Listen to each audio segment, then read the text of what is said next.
insistance, Dieu te donne, ça va te créer des problèmes. Bien aimé, la prière n'a jamais changé quelque chose aux yeux de Dieu.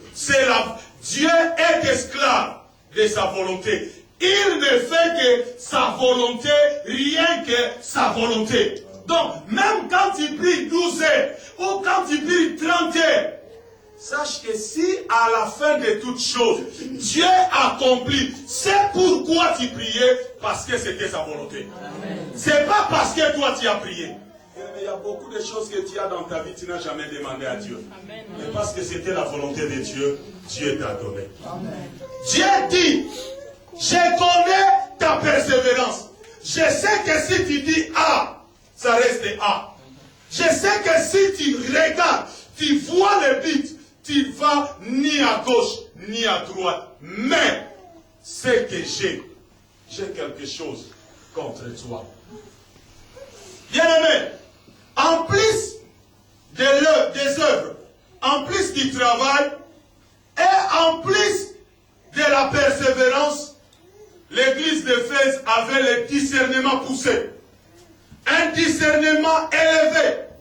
L'église d'Éphèse, Dieu reconnaît, il dit, tu as la capacité d'identifier quels sont les vrais et quels sont les faux apôtres. Une église avec un discernement poussé. Là, j'ouvre encore une parenthèse. On ne reçoit pas le discernement par la prière.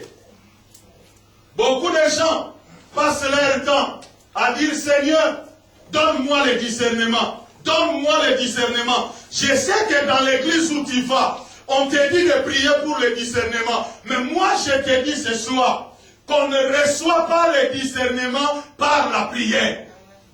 Bien-aimé, on ne reçoit pas le discernement par la prière. Romains chapitre 12, verset 2. Ne vous conformez pas au siècle présent, mais soyez transformés par le renouvellement de l'intelligence, afin que vous discerniez ce qui est bon, agréable et parfait. Amen. Donc, on arrive au discernement par des choses. Il y a des choses qui amènent au discernement. Le discernement, en fait, c'est quoi? Le discernement, c'est la capacité de juger correctement.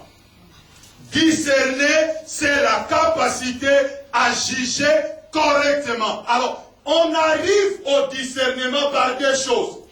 D'abord, par la capacité de ne pas se conformer au siècle présent.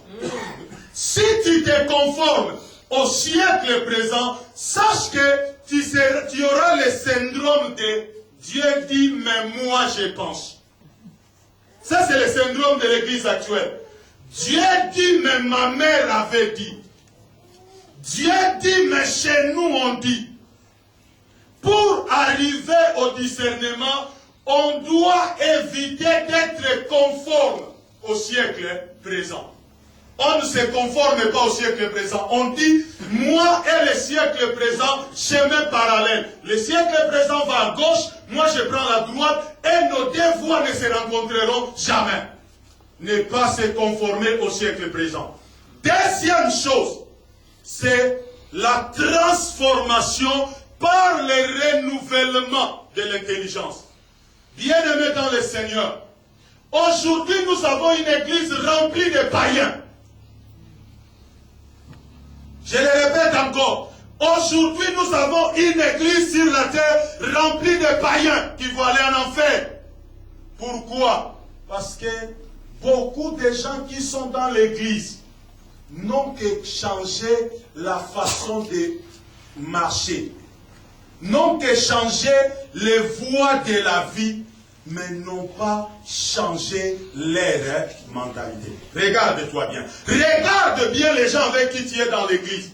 Tu vas te rendre compte que avant qu'ils viennent à l'église, ils parlaient comme ça. Mais depuis qu'il est à l'église, il continue à parler de la même chose.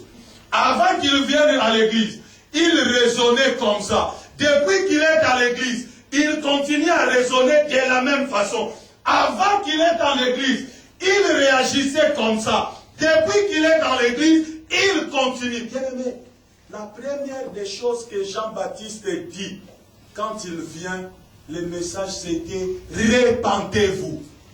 Et les mots là, repentance, vient d'un mot grec « métaneo ». Métaneo, qui veut tout simplement dire changement de mentalité. Bien aimé, si l'église du Congo, comme il n'y a plus de Congolais ici, ne change pas, le Congo aura du mal à aller de l'avant. Pourquoi? Parce que la même mentalité qu'il y a dans l'église, c'est la même mentalité qu'il y a dans le monde. Bien aimé, il dit, malgré le discernement poussé de l'église d'Éphèse, Dieu dit, j'ai quelque chose contre toi. Malgré ton discernement. Il dit encore, tu as de la répugnance, tu as de la haine contre le mal, comme moi.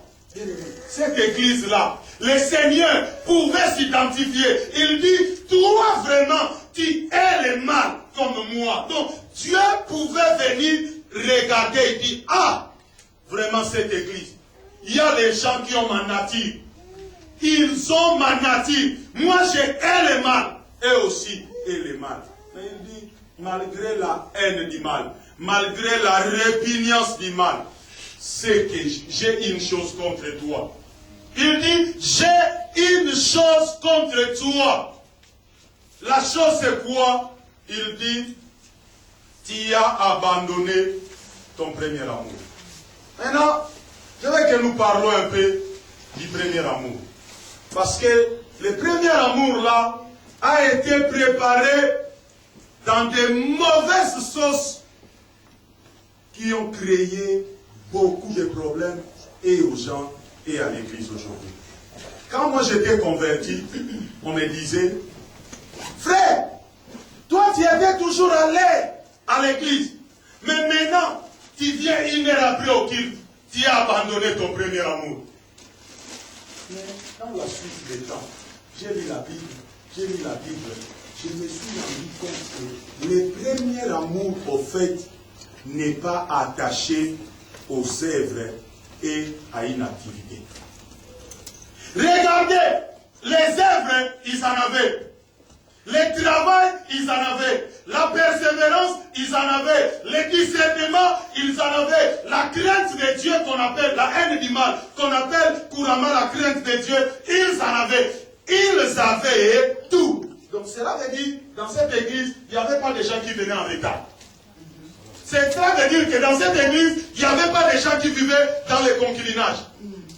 Cela veut dire, dans cette église, il n'y avait pas de gens qui volaient Dieu.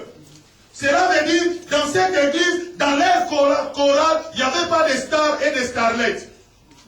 Hein? Ou, même si tout le monde est là, lui doit toujours venir en retard pour qu'on sache qu'il est là.